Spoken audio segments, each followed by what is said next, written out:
Hello guys, Rupali की lifestyle में आपका स्वागत है। ब्लॉग है हरतालिका तीज स्पेशल। थोड़ा सा लेट है बट कोई नहीं, देर आए दुरुस्त आए। जैसा कि आप जानते ही हैं, ये व्रत एक रात्रि पहले से शुरू होता है। रात 12 बजे संजम वगैरह करके अगले दिन मौन नहाते हैं, बिना किसी से कुछ बात किए पूजा करके मंदिर होकर आ गए थे। हम अपने किचन के डेली काम में लग चुके थे, खाना वगैरह बनाने में। फिर उससे फ्री होके दोपहर में हम लोग तैयारियों में लग गए हैं। जैसा कि आप देख रहे होंगे, तैयारियों के साथ साथ थोड़ी थोड़ी मस्ती भी कर रहे थे हम। ऐसे में टाइम का और काम का पता भी नहीं चलता, कब 4 लोगों में मस्ती करते करते काम हो जाता है। और लग भी नहीं रहा होगा कि व्रत हैं कि नहीं है। नहीं भाई, हम व्रत थे, अच्छे से थे, पूरी श्रद्धा से थे। हाँ, ये है कि 4 लोगों के साथ टाइम का पता नहीं चलता। ये जो हम लोग बना रहे हैं इसको फुलहरा कहते हैं। बस वही सजा रहे थे, साथ में मस्ती भी कर रहे थे। और ये व्रत हमारा अगले दिन सुबह, मतलब हरतालिका तीज से एक रात्रि पहले शुरू होता है। हरतालिका तीज पूरा चलता है, उसकी रात्रि चलता है, नेक्स्ट डे इसका समापन होता है। तो यही व्रत अधिकतर लेडीज़ें रहती हैं। बहुत महत्व है इस व्रत का, बहुत ज़्यादा। यही हम लोग बातचीत करते हुए शाम की तैयारियों में लग चुके थे। शाम भी हो ही गई। फिर धीरे, ये शायद 5 बजे का टाइम था, हाँ, जब मैं फुलेरा वगैरह बना के उसको लगा रही थी। जहाँ हम लोग को पूजा करनी थी ना, इसके नीचे शंकर पार्वती जी बैठेंगे, उनकी पूजा अर्चना की जाएगी। रात्रि भर हम लोग यहीं पे बैठ के गाना बजाना करेंगे। ये तैयारियां हो चुकी थी ऑलमोस्ट। जो थोड़े मोटे काम बचे थे वो तो फिर चलते ही रहते हैं। खाना वगैरह भी जेंट्सों का बना दिया था हमने।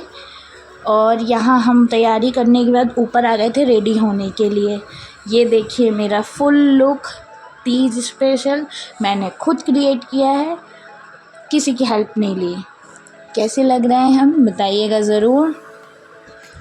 झटपट तैयार होके 7:30 समथिंग हमने पंडित जी को बुलाया हुआ था।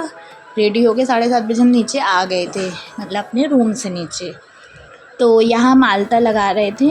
16 श्रृंगार में आलता बहुत महत्वपूर्ण है। हर पूजा में, मतलब किसी भी पूजा में इसको लगाना बहुत ज़रूरी है और लगाना भी चाहिए, अच्छा लगता है। तो हमने लगा लिया था, सबने लगा लिया था। ये पंडित जी आ चुके थे तो पूजन चल रहा था शिव जी का, पार्वती जी का। हमारा फुलेरा बनाया हुआ कैसा लग रहा है बताइए, अच्छा लग रहा है ना? हाँ, और हम भी अच्छे लग रहे हैं ना। ये पूजा हो रही थी, जो भी और साथीदार आए थे पूजा करने के लिए। पूजा के बाद भोग लग रहा था। भोग लगाने के बाद हम लोग कथा सुन रहे थे, साथ ही साथ श्रृंगार भी कर रहे थे माता पार्वती जी का।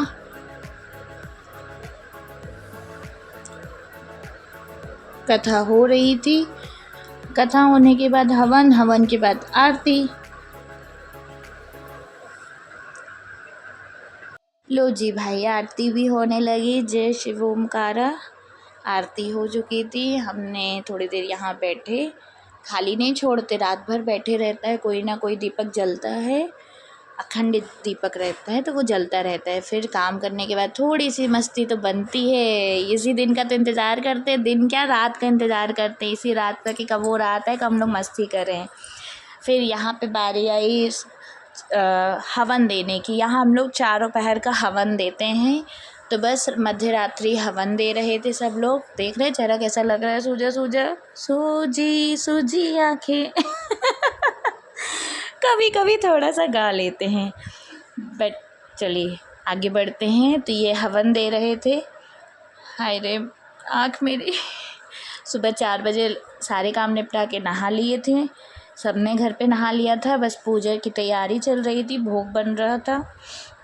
उसके बाद सुबह की पूजा अर्चना फिर से होगी, हवन होगा एक बार, फिर आरती होगी, फिर भगवान जी का विसर्जन होगा। कैसे लग रहे हैं मैं पार्वती जी, शंकर जी? अच्छे लग रहे हैं ना?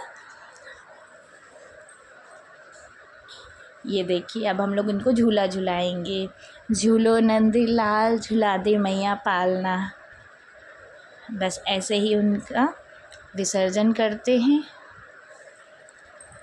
गा बजा के, कि हर साल ऐसे ही सबका सुहाग भाग अमर रखना, सबको खुश रखना। इसी कामना के साथ ये व्रत पूरा होता है। लीजिए, तो यहाँ पे समापन की बेल आ गई है।